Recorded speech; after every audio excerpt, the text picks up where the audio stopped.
नमस्कार मंडळी.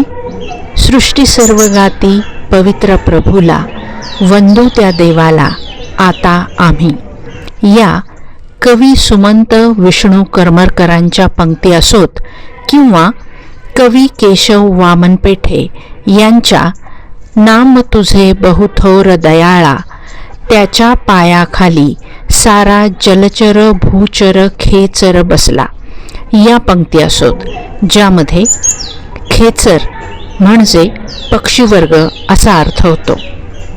परमेश्वराने ही पृथ्वी आणि त्यावरील सर्व काही सांभाळण्याची जबाबदारी मानवावर दिली आहे. या विश्वासाने वरील गीते चर्च उपासनेत मनोभावे गायली जातात.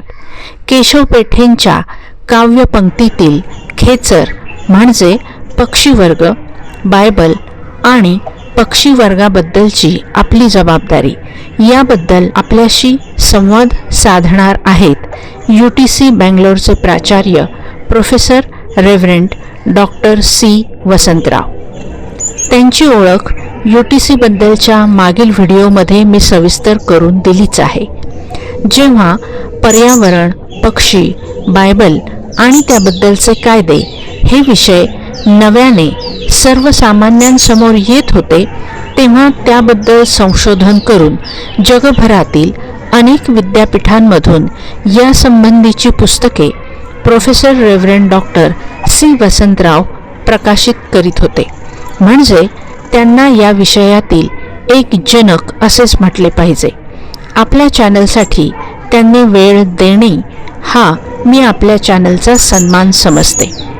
त्यांच्याशी संवाद साधणार आहेत अनुराग जेम्स, अर्थातच इंग्रजीमधून. मराठी दर्शकांसाठी मराठीमधून ठळक माहिती खाली वाचावयास मिळेलच. चला तर ऐकूयात professor reverend doctor C. Vasantrao पक्ष्यांबद्दल आपल्याला काय सांगतात ते.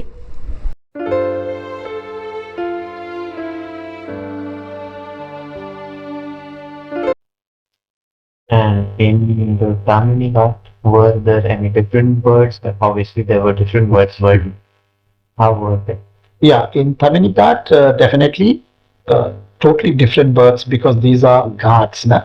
They're endemic to Ghats. Well, I will also show them to you.